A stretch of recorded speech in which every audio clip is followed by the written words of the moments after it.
Assalamualaikum warahmatullahi wabarakatuh.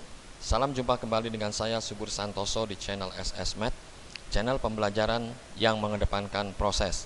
Dan bersama saya kali ini kita akan membahas limit untuk bagian yang ketiga, yaitu dengan metode perkalian akar sekawan yang merupakan rangkaian dari seri kalkulus.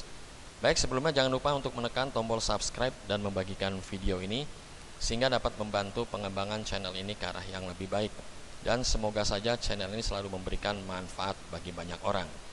Baik, kita akan masuk pada bagaimana cara menentukan nilai suatu limit dari fungsi aljabar. Itu dapat dilakukan dengan 3 cara, yaitu pertama dengan substitusi langsung, kedua dengan teknik pemfaktoran, keduanya sudah saya bahas pada video saya sebelumnya, dan pada kali ini kita akan membahas bagaimana mencari nilai suatu limit dari fungsi aljabar dengan cara perkalian dengan akar sekawannya.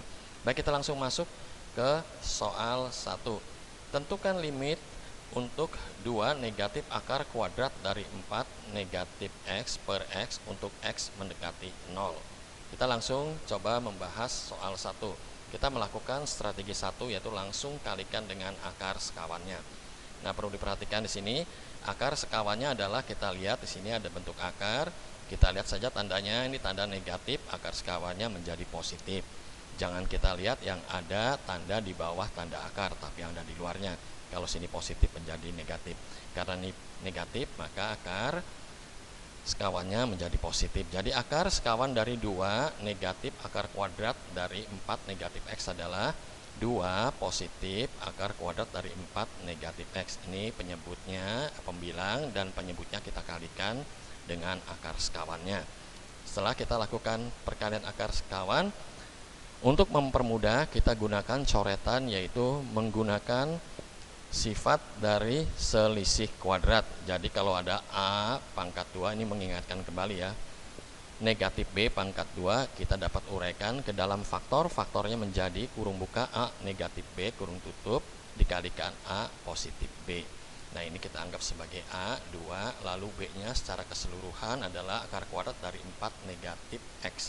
Sehingga ini A, B, A, B.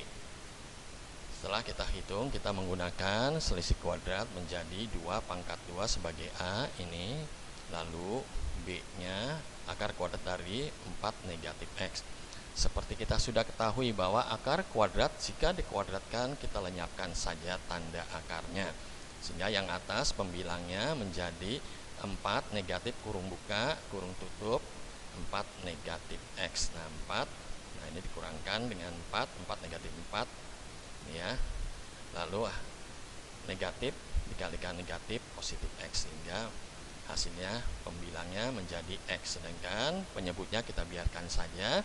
Nah, sekarang kita melihat di sini ada faktor yang sama. Ini bisa kita coret, sebab faktor bersama inilah yang menyebabkan nilai limit tersebut menjadi bernilai 0 per 0. Nah, selanjutnya kita tinggal masukkan saja, setelah kita sudah coret x, untuk x sama dengan 0, bisa kita langsung substitusikan ya, ini ya, menjadi 1 per 2 ya, positif akar kuadrat dari 4 adalah 2, hasilnya 1 per 4. Nah, bagaimana kalau kita mencari strategi lain, yaitu bisa dengan cara mengubah variabel x ke dalam variabel yang lain. Ini bisa kita coba. Nah, di sini kita lihat coretan, misalkan kita akan mengubah variabelnya dengan T, kita anggap sebagai, nah ini kita andaikan yang T ini kita cari yang ada dalam bentuk dalam tanda akar. T sama dengan akar kuadrat 4 negatif X. Nah, ini kalau kita tarik, kita pangkatkan 2, ini pun kita pangkatkan 2, ini lenyap tanda akar, maka T pangkat 2 itu sama saja dengan 4 negatif X.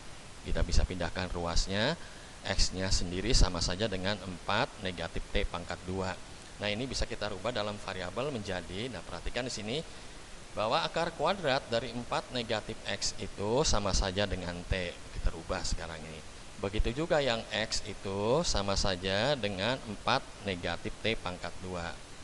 Sedangkan untuk T mendekati 2, ini kita dapat peroleh dengan X sama dengan 0. Ini X sama dengan 0.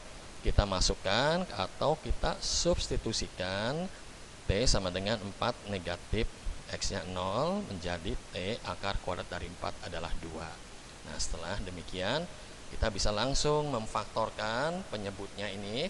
4 negatif T kuadrat merupakan selisih kuadrat ya, bisa kita faktorkan 2 negatif T kurung buka kurung tutup kalikan 2 positif T. Ini sudah sama, bisa kita coret faktor bersamanya yang menyebabkan 0 per 0, sehingga sekarang limitnya menjadi limit untuk 1 per 2 positif T untuk T mendekati 2 bisa kita substitusikan langsung untuk T nya 2. Kita masukkan hasilnya 1 per 4. Ternyata apa yang kita peroleh dari strategi 1 sama dengan apa yang kita peroleh dengan strategi 2. Baik, kita lanjut ke soal yang kedua. Baik, pada soal kedua kita langsung masuk ke pembahasan soal kedua. Seperti tadi, kita kalikan penyebut dan pembilangnya ini ya, pembilang dan penyebutnya dengan akar sekawan dari 3 negatif akar kuadrat dari X pangkat 2 tambahkan 5. Nah, ini sekali lagi, ini negatif, di sini menjadi positif. Seperti tadi kita minta bantuan dengan sifat untuk selisih kuadrat. Nah, ini kita anggap 3-nya sebagai A, lalu secara keseluruhan akar kuadrat dari X pangkat 2 tambah 5 ini sebagai B. Jadi A negatif B, ini A negatif B dikalikan A positif B, hasilnya A pangkat 2 B pangkat 2. Nah, kita lihat sekarang ini penyebutnya menjadi 3 pangkat 2 negatif ya, ini kita lenyapkan saja tanda akarnya, yang di atas pembilangnya biarkan saja, menjadi 9 negatif X kuadrat menjadi negatif X kuadrat, 9 negatif 5 menjadi 4. Di sini penyebutnya menjadi 4 negatif X kuadrat sama dengan 4 negatif X kuadrat dikalikan dengan 3 positif akar kuadrat dari X pangkat 2 positif 5. Ini bisa kita coret faktor bersamanya. Sekarang limitnya akan menjadi limit 3 positif akar kuadrat dari X pangkat 2 ditambahkan 5 untuk X mendekati 2. Bisa kita langsung masukkan saja. Nah, kita masukkan berarti sekarang 3 tambahkan akar kuadrat dari 3, berarti akar kuadrat dari 9, maaf, 3 dari 3 tambahkan 3 hasilnya 6. Baik, kita sekarang masuk ke strategi kedua, yaitu seperti tadi dengan coretan, yaitu kita lihat coretannya mengubah variabelnya. Kita misalkan tanda yang berada di bawah tanda akar, yaitu akar kuadrat dari X pangkat 2 tambah 5 kita anggap sebagai T. Seperti tadi kita kuadratkan T pangkat 2 itu sama saja X kuadrat tambahkan 5. Sedangkan X kuadrat pindah ruas sama saja T kuadrat negatif 5, sehingga ini kita rubah dalam bentuk variabel T menjadi 4 negatif, nah ini ya X kuadrat, nah ini X kuadrat menjadi T kuadrat negatif 5, sedangkan akar kuadrat dari X pangkat 2 tambah 5 ini ya sama saja dengan T, sedangkan T mendekati 3 kita masukkan saja untuk X-nya 2, ini ya, kita masukkan X-nya 2 sehingga di sini menjadi akar kuadrat 9T-nya mendekati 3. Nah, sekarang kita bisa rubah langsung ini ya. Kita lihat ini 4 negatif kalikan negatif menjadi positif 4 tambahkan 5 9, berarti 9 negatif T pangkat 2. Sekali lagi yang di atas ini pembilangnya merupakan selisih kuadrat, bisa kita faktorkan menjadi 3 negatif T kurung buka kurung tutup kalikan 3 positif T. Ini sudah sama, bisa kita coret. Sekarang kita langsung masukkan T-nya sama dengan 3, kita substitusikan, hasilnya menjadi 6, sehingga memberikan hasil yang sama pada strategi pertama. Demikian penjelasan saya, mohon maaf jika ada keterbatasan dan juga ada kata-kata maupun teknis yang kurang memadai. Terima kasih untuk Bandicam, terima kasih yang sudah mau mensubscribe video ini. Terima kasih untuk semua orang yang telah menyaksikan video ini. Assalamualaikum warahmatullahi wabarakatuh.